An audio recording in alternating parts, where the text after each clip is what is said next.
అందరికీ నమస్తే. డిజిటల్ స్టోరీస్కి స్వాగతం. ఈరోజు మనం వినబోయే కథ పేరు భువన విజయం. ఇది మ్యాగజైన్ స్టోరీ అండి. రచయిత ఆ రచయిత్రి ఇక్కడేం తెలియడం లేదు. సో ఇంకా కథలోకి వెళ్ళిపోదామా? భువన, ఈవినింగ్ ఆఫీస్ నుంచి ఇంటికి ఎప్పుడు వస్తావు? వచ్చి కలుస్తాను. నేను రేపు యుఎస్ వెళ్తున్నాను. కాల్ చేసి చెప్పింది స్వాతి. ఇంటి దగ్గరే ఉన్నాను అంది భువన. ఆఫీస్కి హాలిడేనా? కాదు, నేనే సెలవు పెట్టాను. ఏం వంటలో బాగాలేదా? మనసేం బాగాలేదు అంది భువన. ఏమైందే? సరే వస్తున్నా అంది స్వాతి. స్వాతి వెళ్లేసరికి భువన ఆమె కోసం ఎదురు చూస్తోంది. భువన ముఖం పీక్కుపోయి ఉంది. దిగులుగా ఉన్నట్లుగా కనిపించింది. ఎందుకే అలా ఉన్నావు? ఏం జరిగింది అడిగింది స్వాతి. నేను జీవితంలో ఫెయిల్ అయ్యాననిపిస్తుంది.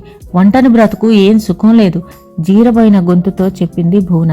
నీ మొహం, జీవితంలో ఫెయిల్ అవ్వడం పాస్ అవ్వడం ఏమిటే అర్థం లేకుండా. భర్త చనిపోయినంత మాత్రాన జీవితంలో ఫెయిల్ అయినట్లా? నీకింకా నిండా 25 ఏళ్లు లేవు. ముందు ఎంతో జీవితం ఉంది. దిగులు పడితే ఎలాగా? ఓడిపోతే గెలవడం నేర్చుకోవాలి. మోసపోతే జాగ్రత్తగా ఉంటూ నేర్చుకోవాలి. చెడిపోతే ఎలా బాగుపడాలో నేర్చుకోవాలి. జీవితంలో నిత్యం నేర్చుకుంటూ ఉండాలే అంది స్వాతి. నా మానాన్న నన్ను బ్రతకనివ్వడం లేదే ఈ జనం. ఇల్లు అమ్మేసేదైనా హాస్టల్లో ఉంటే హ్యాపీగా ఉంటుందేమో. ఎందుకలా? ఇల్లు ఆఫీస్కి దూరంగా ఉందనే? ఊహు కాదు, ఎదురింట్లో కాంతమ్మ అని ఒక ఆమె ఉంది. నన్ను చూసి అసహ్యంగా మొహం పెడుతుంది. నన్ను ఒక పురుగులా చూస్తుంది. నేను బయటికి వెళ్తున్నప్పుడు పిల్లి మీదో ఎలుక మీదో పెట్టి కామెంట్స్ చేస్తుంది. నేను పొద్దున్నే లేచి కాలనీ పార్కులో కాసేపు వాకింగ్ చేసి పాల ప్యాకెట్ తెచ్చుకుంటూ ఉంటాను. అప్పుడు ఆ కాంతమ్మ వాళ్ళ ఇంటి ముందు ఊడుస్తూనో ముగ్గులేస్తూనో కనిపిస్తుంది. పొద్దున్నే ఈ విధవకు వీధిలో ఏం పని? దీని పాడుముఖం చూడలేక చస్తున్నాను. ఈ రోజు నాకేం మూడిందో అంటూ ఉంటుంది. భువన చెప్తుంటే ఆవేదన ఆమె గుండెను పిండుతున్నట్లుగా ఉంది. కొందరు ఛాందసులు మూఢనమ్మకాలతో చస్తుంటారు. అటువంటి వాళ్లను పట్టించుకోకు. Don't care. అలానే ఉండాలి. పవర్ఫుల్ మైండ్ ఉండాలి. వీక్ మైండ్ ఉంటే ఇట్లా ప్రతిదానికి బాధపడాలి. ఇంటి దగ్గర ఇట్లా ఉంటే ఆఫీసులో కూడా వేధింపులే. ఒంటరిదాన్నని లోకువా. మిడిల్ ఏజ్ వాళ్ళు కూడా ఏదో ఒక వంకతో వచ్చి పలకరిస్తూ బుట్టలో వేసుకోవాలని చూసేవాళ్ళే. ఛీ, ఏం మనుషులో. మా మేనేజర్ మరీ ఘోరం. ఛాంబర్కి పిలిచి పర్సనల్ విషయాలు మాట్లాడతాడు. ఒంటరిగా ఎట్లా ఉంటున్నావు? తోడు కావాలనిపించడం లేదా? రాత్రుల్లో ఎలా నిద్రపడుతుంది అంటూ నాన్ సెన్స్ మాట్లాడుతూ ఉంటాడు అంటూ భువన ఏడవసాగింది. ఏడవకే, ఒంటరిగా ఉంటే అంతే. పాపిష్టి కళ్ళు పడతాయి. మళ్ళీ పెళ్లి చేసుకోవే అంది స్వాతి. చాలవే, ఒకసారి అయిందిగా. మళ్ళీ పెళ్లి చేసుకుంటే నా బ్రతుకు పెనం మెంచి పొయ్యిలో పట్టినట్టు అవుతుందని భయం. ఎందుకు అట్లా భయపడుతున్నావు? మనిషి ఆశావహ దృక్పథంతో ఉండాలి. భర్తలు చనిపోయిన వాళ్ళే అందరూ మళ్ళీ పెళ్లి చేసుకొని పిల్ల పాపలతో సుఖంగా లేరు. ఏమోనే, ఆడపిల్ల పెళ్ళంటేనే జూదంలా అనిపిస్తుంది.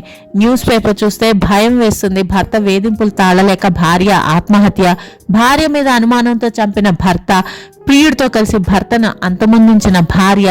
భార్యాభర్తల మధ్య సంబంధాలు ఎందుకు ఇట్లా దిగజారుతున్నాయో అర్థం కావడం లేదు. అందుకే మళ్ళీ పెళ్ళంటే భయం.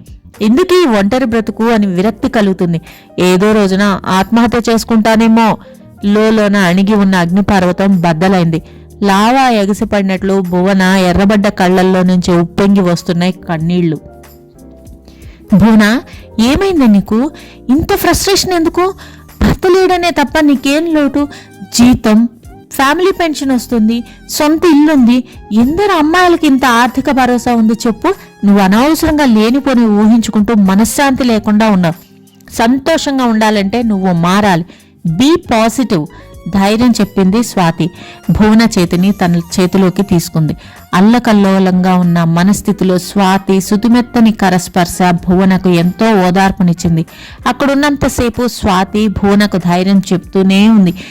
తమ క్లాస్మేట్స్ ఇప్పుడు ఎక్కడెక్కడ ఉన్నారో ఏం చేస్తున్నారో చెప్పుకున్నారు. కాలేజీ రోజులు గుర్తు చేసుకున్నారు. స్వాతితో కబుర్లు భువనలో ఉత్సాహం నింపాయి. బాధను మరొకరితో పంచుకుంటే మనసు తేలికవుతుందని, సంతోషాన్ని పంచుకుంటే 10 రెట్లు పెరిగిపోతుందని భువనకు అనుభవమైంది. రేపు యుఎస్ వెళ్తున్నానే, మళ్ళీ ఎప్పుడు ఇండియా వస్తానో. ఈ రోజు నీతో గడపాలనిపించి వచ్చాను. బాయ్ భువన అంటూ సెలవు తీసుకుని బయలుదేరింది స్వాతి. చెట్టు నుంచి పండుటాకులు రాలినట్టుగా రోజులు గడిచిపోతున్నాయి. 3 సంవత్సరాల తర్వాత స్వాతి అమెరికా నుంచి తిరిగి వచ్చింది. భువన వర్క్ చేస్తున్న ఆఫీస్కు వెళ్ళింది. భువనను చూసి సంభ్రమాచర్యాలకు లోనైంది. భువనలో ఎంతో మార్పు కనిపించింది. ఆమె ముఖం కళకళలాడుతుంది. మెడలో నల్లపూసల గొలుసు, మంగళసూత్రాలు చూసి భువన మళ్లీ పెళ్లి చేసుకుందని గ్రహించింది. బ్లూ కలర్ జెరీ బార్డర్ ఉన్న వెంకటగిరి కాటన్ చీరలో హుందాగా ఉంది. ఎంతో సంతోషంగా ఉంది భువన. ఏ స్వాతి, సర్ప్రైజ్ చేసావే, ఎప్పుడు వచ్చావు? అమెరికా వెళ్ళాక నన్ను పూర్తిగా మర్చిపోయావే, దుర్మార్గురాలా. ఒక్కసారి కూడా ఫోన్ చేయలేదు, నిష్ఠూరంగా అంది భువన. సారీనే, నా సెల్ ఫోన్ మిస్ అయింది. నీ నంబర్ అందులో ఉంది, నంబర్ గుర్తులేదు. సరే వదిలే, ఎప్పుడొచ్చావే? 2 రోజులైంది. మా వారి బాబాయ్ కూతురు పెళ్లి తెనాలిలో. ఈరోజు నైట్ ఇక్కడి నుంచి తెనాలి వెళ్తున్నాం. నిన్నొకసారి చూసిపోదామని వచ్చాను అంది స్వాతి. పద, క్యాంటీన్లో కూర్చొని కాఫీ తాగుతూ కబుర్లు చెప్పుకుందాం అంటూ భువన దారితీసింది. ఇంతకు ముందు చూసినప్పుడు దిగులుగా వాడిన మొగ్గలా ముడుచుకొని ఉన్న భువన ముఖం ఇప్పుడు పువ్వులా వికసించింది. నూతన కాంతి పులుముకొని నిగారించింది. క్యాంటీన్లో ఇద్దరు కార్నర్ సీట్లో కూర్చున్నారు. చెప్పవే భువన, ఎప్పుడు పెళ్లి చేసుకున్నావు? ఎలా జరిగింది? నాకు చాలా సంతోషంగా ఉందే నిన్ను చూస్తుంటే. అప్పుడు మీ ఇంట్లో నీ వాలకం చూసి భయం వేసింది ఏమైపోతావో అని. ఎనీహౌ హ్యాపీగా ఉన్నావు అంది స్వాతి. అంతా గమ్మత్తుగా జరిగిందే. మా ఆఫీస్కి కొత్తగా వచ్చి చేరాడు కిషోర్. అతని రాకతో నా జీవితం మలుపు తిరిగింది. ఒకరోజు మా మేనేజర్ పిలిచి తనతో క్యాంపుకి రావాలని ఒత్తిడి చేశాడు. అతడితో వెళ్తే ఏం జరుగుతుందో నాకు తెలుసు. ఫ్రస్ట్రేషన్తో నేను ఏడుస్తూ కూర్చున్నాను. అప్పుడు కిషోర్ వచ్చి కారణం అడిగితే మేనేజర్ వేధింపుల గురించి చెప్పాను.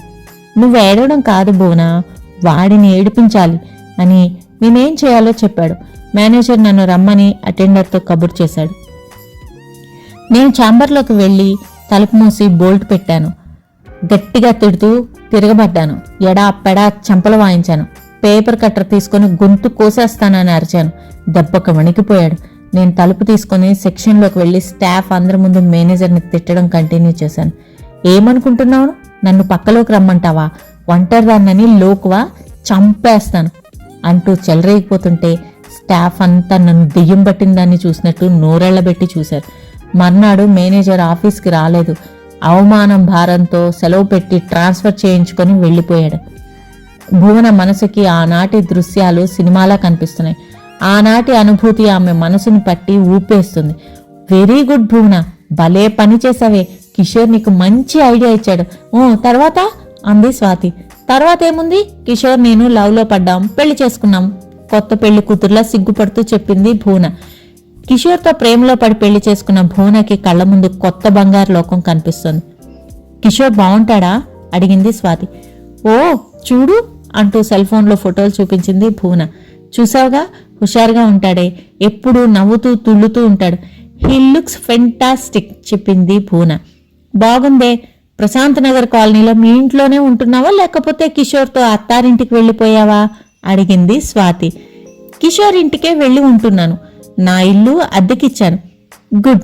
మీ ఇంటి ఎదురుగా ఉండే కాంతమ్మ ఏమంటుంది? నువ్వు పెళ్లి చేసుకున్నాకైనా వేధింపులు ఆపిందా?